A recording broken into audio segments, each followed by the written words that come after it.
and welcome to Killer Bites, a show where we talk about true crime stories while making tasty food. It seems strange to combine food and crime, but both elements are interesting and entertaining on their own, so why not combine them? Today on Killer Bites, I'm gonna tell you about the missing Millbrook twins while making a breakfast casserole. You can check out the recipe in the description below. It's awful enough for a family to experience the disappearance of one person, but can you imagine losing two people at the same time? Jeannette and Dannette Millbrook were fraternal twins who disappeared on the same day. This is one of the only cases of missing twins in American history and is believed to be the only one that's still unsolved. Over 31 years have passed and no one knows what happened or where the twins went. But their case may have been easily solved if the police did their job. March 18th of 1990 started just like any other Sunday for the Millbrook twins. The two 15-year-old girls, Dannette and Jeannette, lived in Augusta, Georgia with their mom, Mary Louise Sturgis, and several other siblings. So I'm going to start by popping my tofu, chickpea flour, nutritional yeast, turmeric, and salt and pepper into my blender.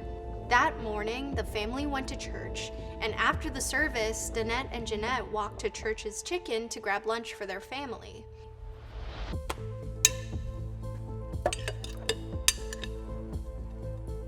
For a portion of their walk, the twins noticed a man following them in a van.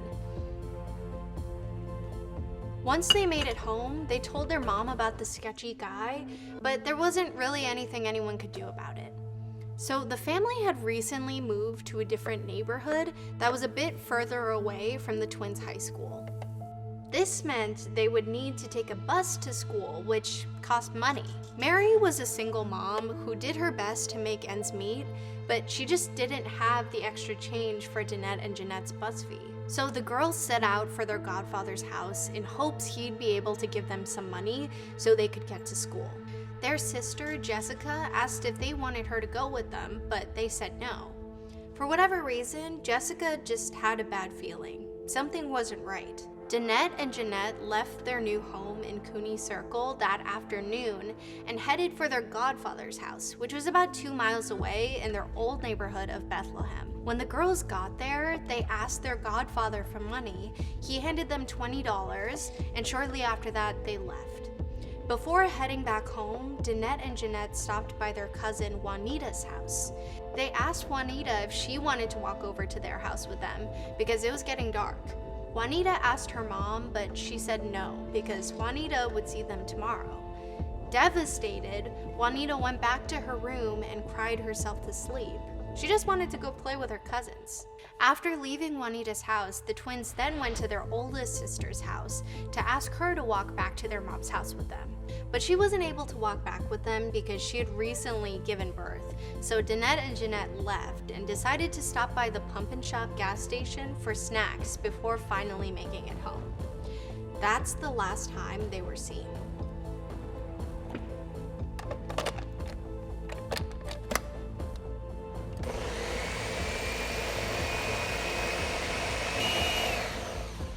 As it got later into the night, Mary grew concerned.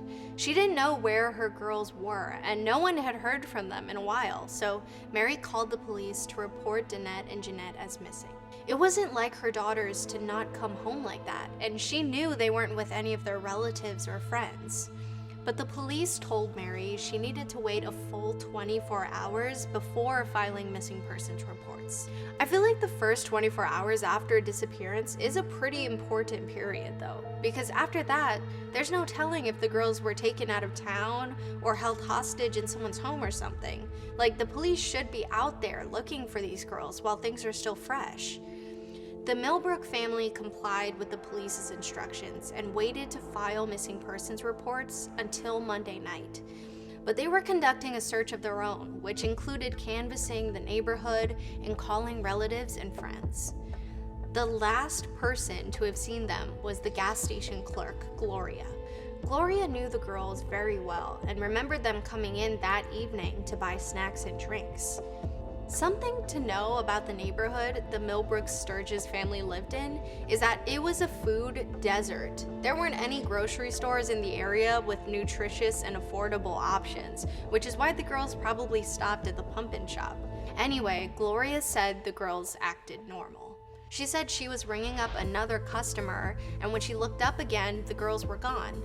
Gloria didn't see them leave and didn't know which direction they went.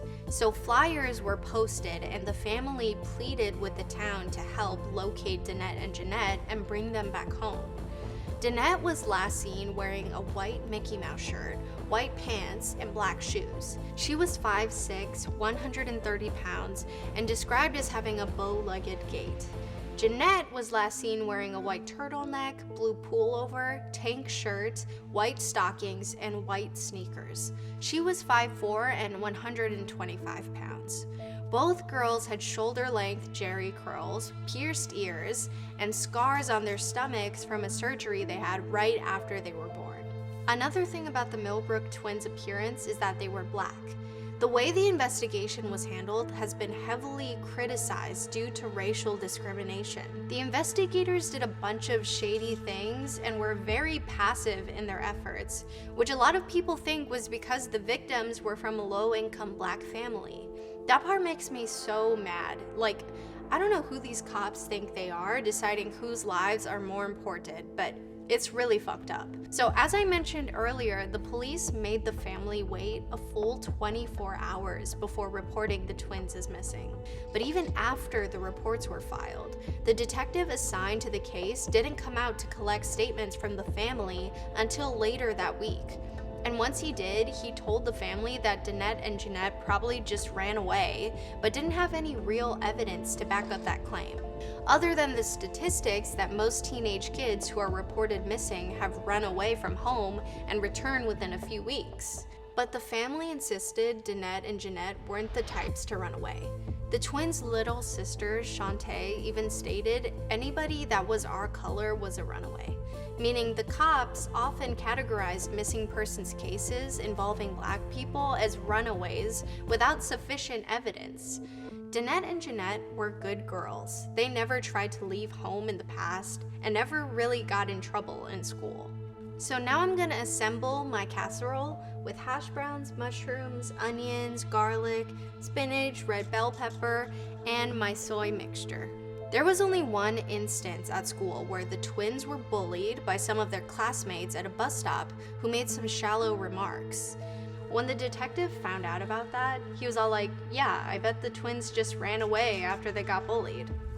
Which doesn't really make sense to me, and it didn't make any sense to the family either. As much as the family tried to find Dannette and Jeannette on their own, they had no luck.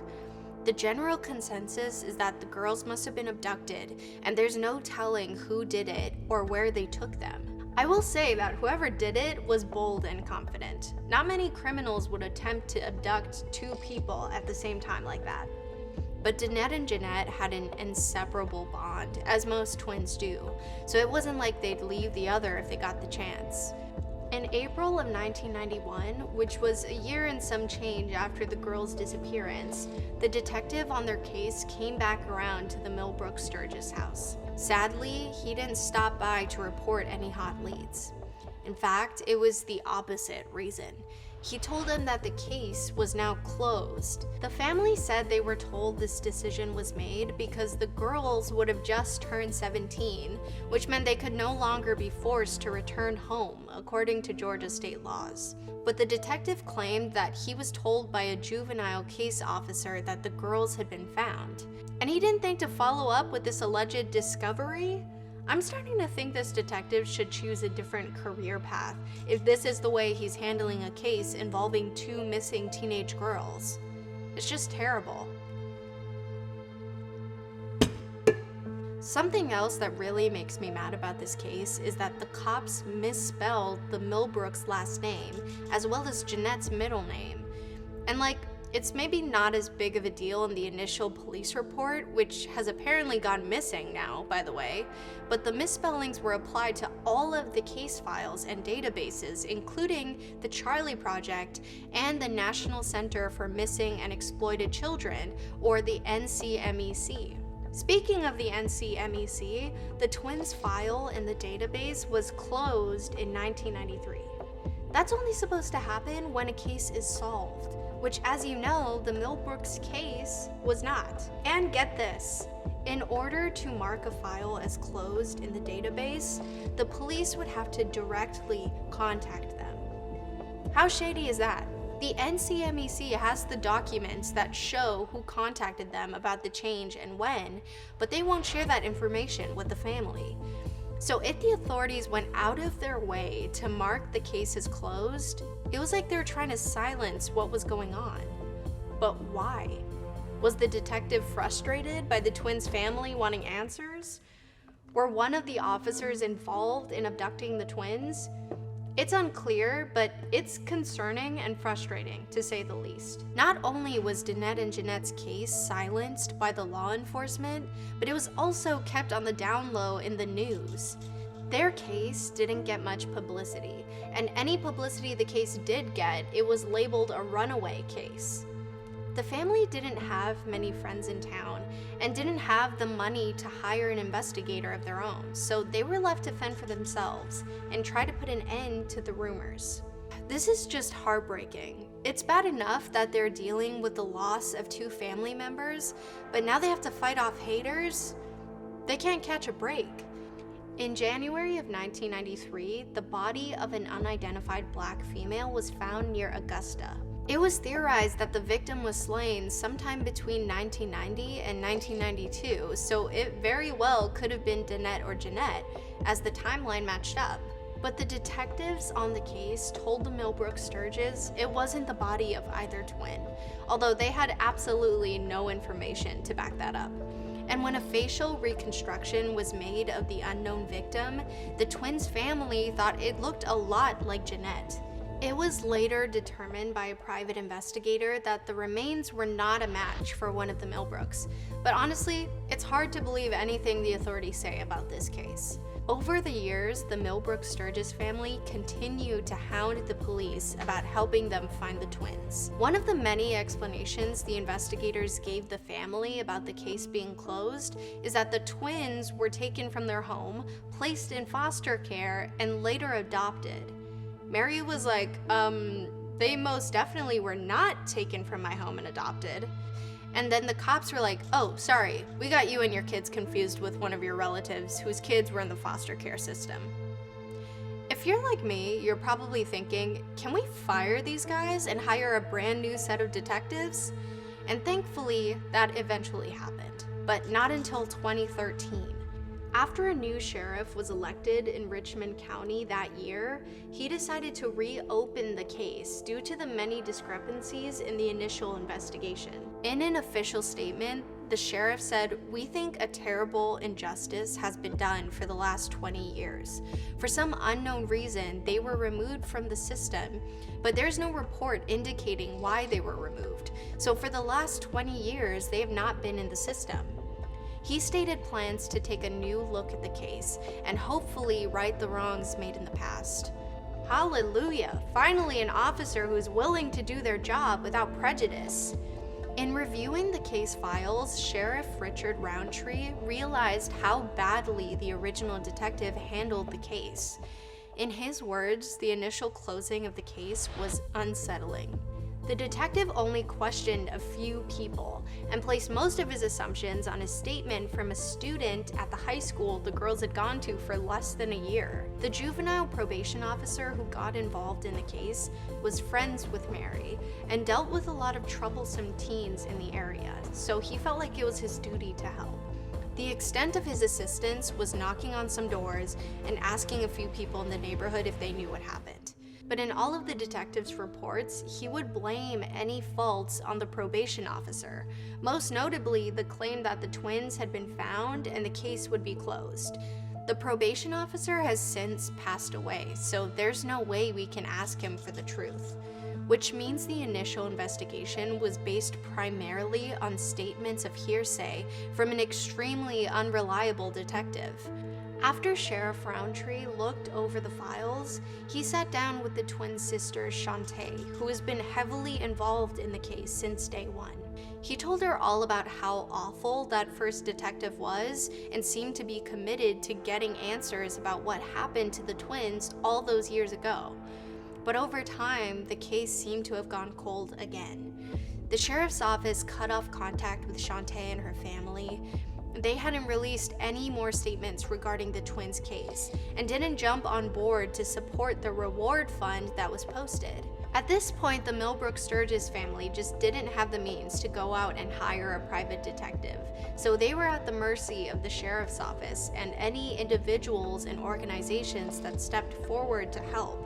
In 2017, producers from The Fall Line, a true crime podcast, began researching the case and felt inclined to help. They raised $10,000 to put up as a reward, which is the reward the sheriff's department declined to add to. The Fall Line team also raised money to put up a billboard to advertise the reward because they quickly learned the case got no publicity. In 2019, Oxygen released a documentary called The Disappearance of the Millbrook Twins.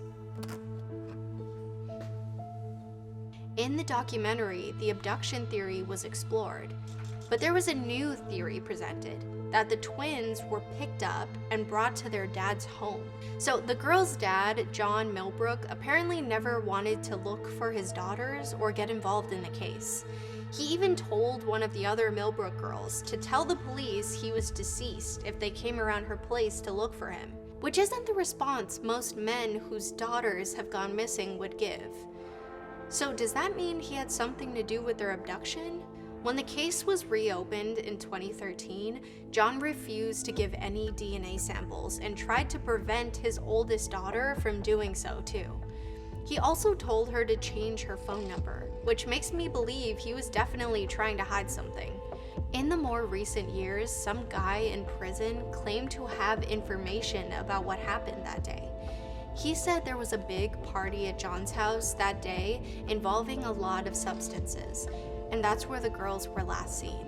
According to Mary, John was extremely violent. Like, he'd literally grab a firearm and fire a bullet at someone through the window if they came around his house to see his sister or something.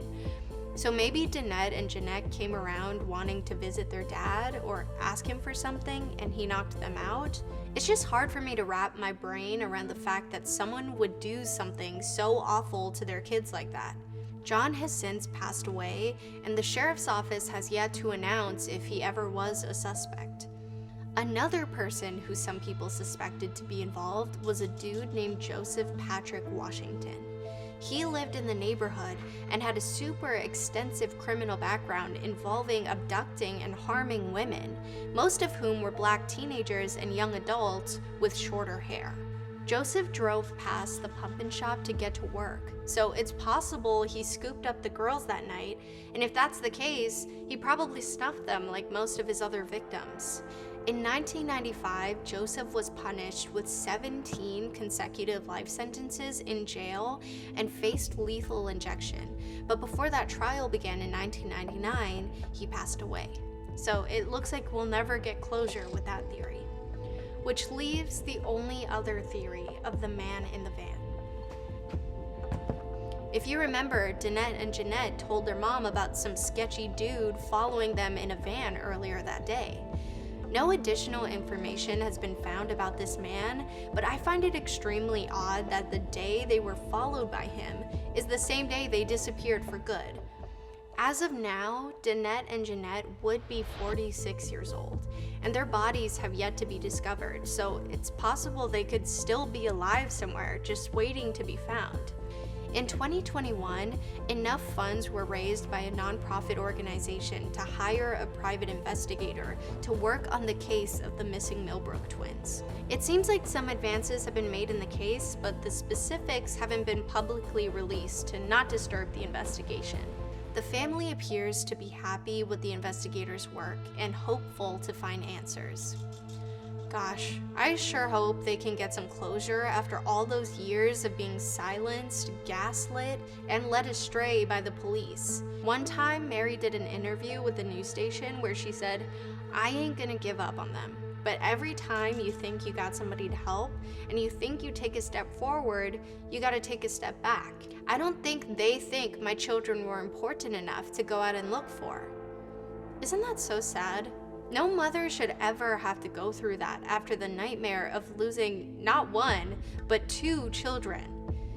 My goodness, I think it's time I drown my frustration and sadness in this breakfast casserole. See you next time.